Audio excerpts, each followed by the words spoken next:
She was a writing medium. This is what she wrote. I can remember some things upon that evening most distinctly, and others are like vague, broken dreams.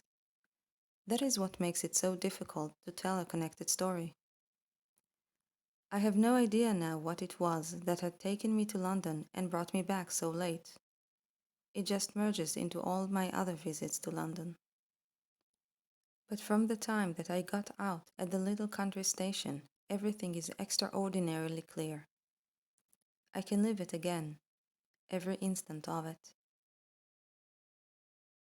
I remember so well walking down the platform and looking at the illuminated clock at the end, which told me that it was 11:30. I remember also my wondering whether I could get home before midnight. Then I remember the big motor, with its glaring headlights and glitter of polished brass, waiting for me outside. It was my new 30 horsepower Robur, which had only been delivered that day. I remember also asking Perkins, my chauffeur, how she had gone, and he saying that he thought she was excellent. "I'll try her myself," said I, and I climbed into the driver's seat. "The gears are not the same," said he. "Perhaps, sir, I had better drive." "No, I should like to try her," said I. And so we started on the 5-mile drive for home. My old car had the gears as they used always to be, in notches on a bar. In this car you passed the gear lever through a gate to get to the higher ones. It was not difficult to master, and soon I thought that I understood it. It was foolish, no doubt, to begin to learn a new system in the dark, but one often does foolish things, and one has not always to pay the full price for them. I got along very well until I came to Clistal Hill. It is one of the worst hills in England, 1.5 miles long and 1 in 6 places, with 3 fairly sharp curves. My park gate stands at the very foot of it upon the main London road. We were just over the brow of this hill, where the grade is steepest, when the trouble began. I had been on the top speed and wanted to get her on the free, but she got stuck between gears and I had to get her back on the top again. By this time she was going at a great rate, so I clapped on both brakes, and one after the other they gave way. I didn't mind so much when I felt the foot brake snap, but when I put all my weight on my side brake, and the lever clanged to its full limit without a catch, it brought cold sweat out of me. By this time we were fairly tearing down the slope. The lights were brilliant, and I brought her round the first curve all right. Then we did the second one, though it was a close shave for the ditch. There was a mile of straight then, with the third curve beneath it, and after that the gate of the park.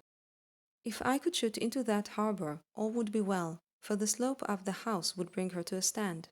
Perkins behaved splendidly. I should like that to be known. He was perfectly cool and alert. I had thought at the very beginning of taking the bank, and he read my intention. "I wouldn't do it, sir," said he. "At this pace it must go over, and we should have it on top of us." Of course he was right. He got to the electric switch and had it off, so we were in the free, but we were still running at a fearful pace. He laid his hands on the wheel. "I'll keep her steady," said he, "if you care to jump and chance it.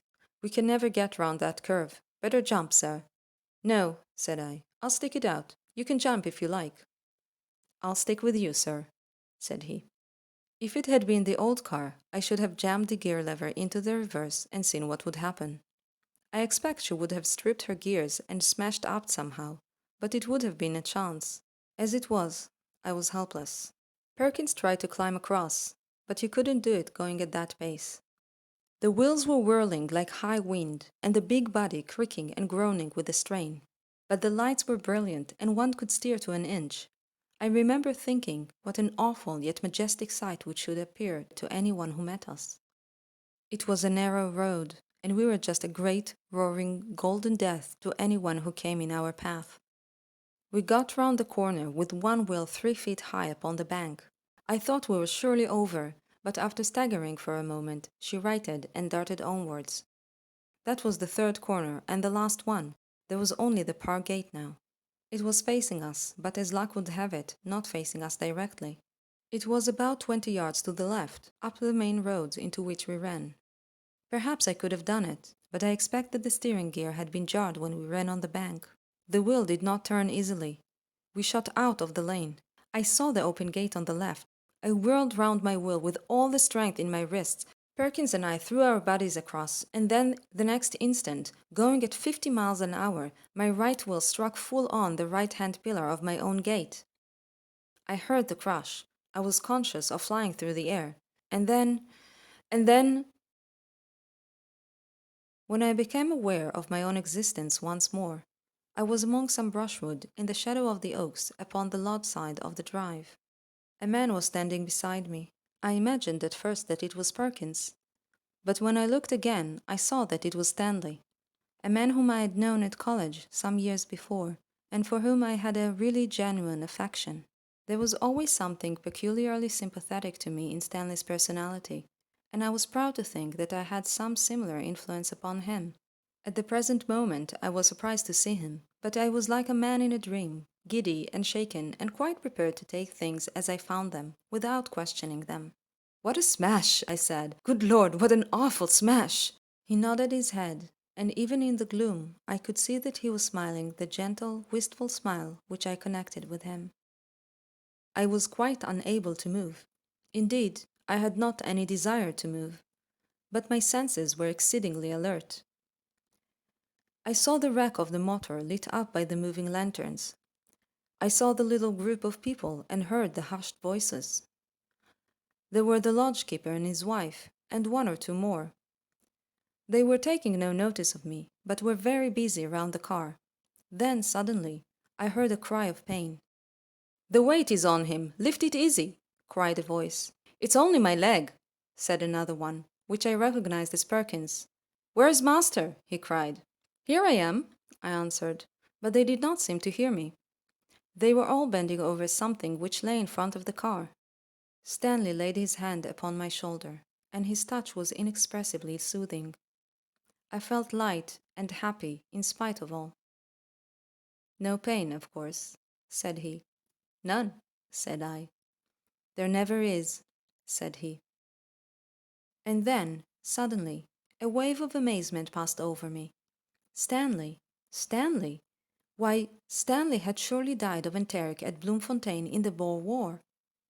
"Stanley!" I cried, and the words seemed to choke my throat. "Stanley, you are dead!"